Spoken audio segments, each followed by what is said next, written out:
Praise the Lord. Greetings to you all in the name of our Lord and Savior Jesus Christ. Today's Bible verse, Psalms 55 verse 12. If it were an enemy that mocked me, I could endure it. ಕೀರ್ತನೆಗಳು 55:12 ವಚನ.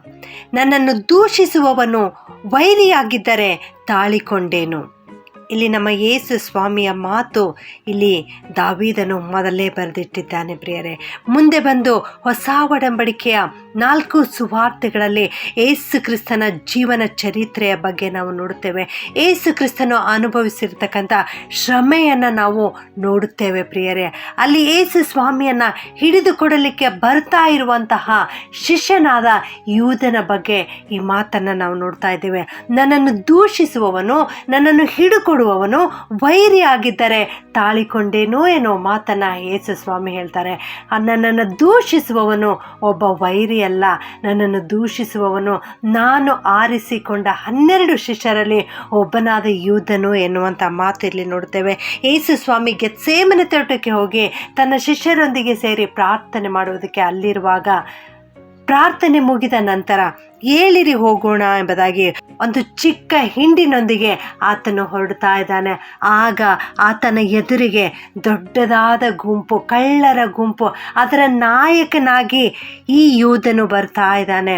ಯೇಸು ಸ್ವಾಮಿಯನ್ನು ಹಿಡಿದುಕೊಡುವುದಕ್ಕಾಗಿ ಬರ್ತಾ ಇದ್ದಾನೆ. ಯೂದನು ಮಾನಸಾಂತರ ಪಟ್ಟಿರ್ತಕ್ಕಂಥ ಜನರೊಂದಿಗೆ, ರಕ್ಷಣೆ ಹೊಂದಿರ್ತಕ್ಕಂಥ ಜನರೊಂದಿಗೆ ಅವರ ಗುಂಪಿನ ನಾಯಕನಾಗಿ ಯೇಸು ಕ್ರಿಸ್ತನ ಕಡೆಗೆ ಬರಬೇಕಾಗಿತ್ತು. ಆದರೆ ಇಲ್ಲಿ ಒಬ್ಬ ಕಳ್ಳರ ನಾಯಕನಾಗಿ ಯೇಸು ಕ್ರಿಸ್ತನ ಕಡೆಗೆ ಬರ್ತಾ ಇದ್ದಾನೆ ಪ್ರಿಯರೇ. ಹೌದು, ಇವನು ಹೊಟ್ಟೆಯಲ್ಲಿ ಹಗೆಯನ್ನು ಇಟ್ಟುಕೊಂಡು, ತುದಿನಾಲಿಗೆಯಲ್ಲಿ ಪ್ರೀತಿಯನ್ನು ಇಟ್ಟುಕೊಂಡು ನಮ್ಮ ರಕ್ಷಕನ ಬಳಿಗೆ ಬರ್ತಾ ಇದ್ದಾನೆ. ಪ್ರೀತಿಯ ಮಾತುಗಳನ್ನು ಆಡಿ, ಗುರುವೇ ನಮಸ್ಕಾರ ಎಂಬುದಾಗಿ ಹೇಳಿ ಯೇಸು ಸ್ವಾಮಿಗೆ ಮುದ್ದಿಟ್ಟು ಇಲ್ಲಿ ಸ್ವಾಮಿ ದ್ರೋಹವನ್ನು ಮಾಡ್ತಾ ಇದ್ದಾನೆ. ಅವನು ಮೊದಲೇ ಹೇಳಿಕೊಟ್ಟಿದ್ದನು, ನಾನು ಯಾರಿಗೆ ಮುದ್ದಿಡುತ್ತೇನೋ ಅವನೇ ಯೇಸು ಸ್ವಾಮಿ ಎಂಬುದಾಗಿ. ಹೌದು, ಈ ರೀತಿ ಅವನು ಯೇಸು ಸ್ವಾಮಿಯ ಗುರುತನ್ನು ಆ ಕಳ್ಳರಿಗೆ, ಅದುಷ್ಟರಿಗೆ ಹೇಳಿಕೊಡ್ತಾ ಇದ್ದಾನೆ. ಎಂಥ ದುಷ್ಟತ್ವ ಪ್ರಿಯರೇ. ಯೇಸು ಸ್ವಾಮಿ ಇದನ್ನು ಹೇಗೆ ತಾಳಿಕೊಂಡರೋ ಗೊತ್ತಿಲ್ಲ. ಆತನಿಗಿರ್ತಕ್ಕಂಥ ಹೆಚ್ಚು ತಾಳ್ಮೆಯಿಂದಲೇ ಈ ರೀತಿ ಸಹಿಸಿಕೊಂಡರು. ನನ್ನನ್ನು ದೂಷಿಸುವವನು ವೈರಿಯಾಗಿದ್ದರೆ ತಾಳಿಕೊಂಡೇನು ಎಂಬುದಾಗಿ. ಇವನು ವೈರಿ ಅಲ್ಲ, ನನ್ನ ಪ್ರೀತಿಯ ಶಿಷ್ಯ, ನನ್ನನ್ನು ಹಿಡ್ಕೊಡ್ತಾ ಇದ್ದಾನೆ. ಆದರೂ ನಮ್ಮ ಸ್ವಾಮಿ ತಾಳ್ಮೆಯಿಂದ ಅದನ್ನು ಸಹಿಸಿಕೊಳ್ತಾ ಇದ್ದಾರೆ. ಅವನ ಬಾಯಿ ಮಾತುಗಳು ಬೆಣ್ಣೆಯಂತೆ ಮೃದುವಾಗಿವೆ, ಅವನ ಬಾಯಿ ಮಾತುಗಳು ಎಣ್ಣೆಗಿಂತ ನಯವಾಗಿವೆ, ಆದರೆ ಅವು ಹಿರಿದ ಕತ್ತಿಗಳೇ ಎಂಬುದಾಗಿ 21ನೇ ವಚನದಲ್ಲಿ ನಾವು ನೋಡ್ತೇವೆ. ಹೌದು, ಅವನು ಮಾತಾಡ್ತಾ ಇದ್ದಾನೆ, ಮಾತಾಡಿದರೆ ಕರಗಿ ಹೋಗುವ ಹಾಗೆ ಬೆಣ್ಣೆಯಂತೆ ಮಾತನಾಡ್ತಾ ಇದ್ದಾನೆ.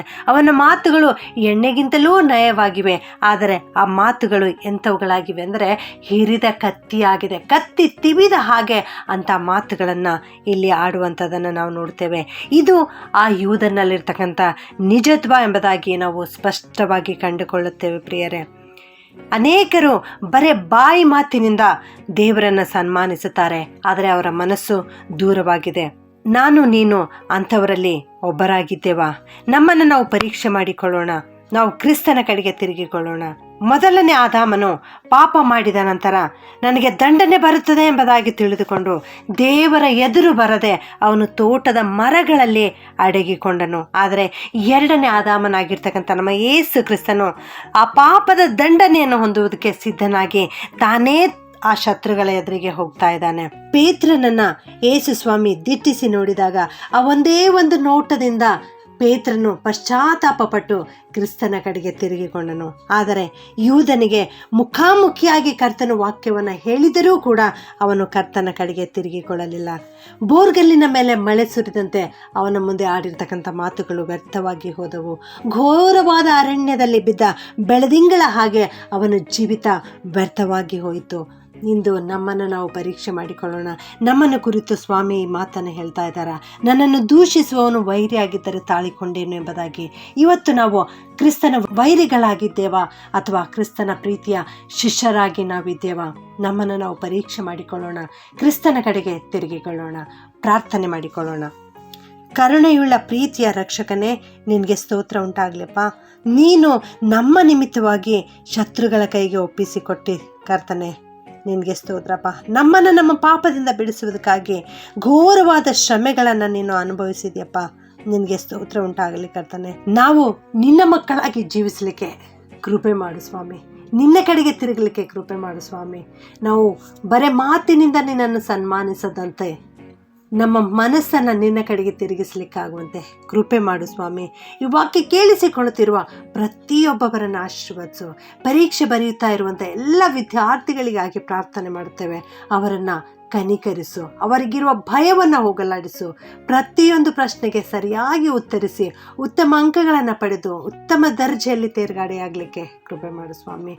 ಅನೇಕರನ್ನ ಆರೋಗ್ಯದಲ್ಲಿರ್ಬೋದಪ್ಪ, ಅವರಿಗಾಗಿ ಪ್ರಾರ್ಥನೆ ಮಾಡುತ್ತೇನೆ ಸ್ವಾಮಿ. ನಿನ್ನ ಗಾಯವುಳ್ಳ ಹಸ್ತವನ್ನು ಅವರ ಕಡೆಗೆ ಚಾಚಿ ಅವರನ್ನು ಮುಟ್ಟಿ ಅವರನ್ನು ಗುಣಪಡಿಸು. ಹೀಗೆ ನಾನಾ ವಿಧವಾದ ಸಮಸ್ಯೆಗಳಿಗೆ ಒಳಗಾಗಿರ್ತಕ್ಕಂಥ ಪ್ರಿಯ ದೇವಜನರಿಗಾಗಿ ಪ್ರಾರ್ಥನೆ ಮಾಡುತ್ತೇನಪ್ಪ. ಎಲ್ಲರನ್ನ ಕನಿಕರಿಸಿ ಆಶೀರ್ವದಿಸಿ ಕೃಪೆ ತೋರಿಸಬೇಕಾಗಿ ಈ ಪ್ರಾರ್ಥನೆಯನ್ನು ಯೇಸುವಿನ ನಾಮದಲ್ಲಿ ಬೇಡುತ್ತೇನೆ ತಂದೆಯೇ, ಆಮೆನ್.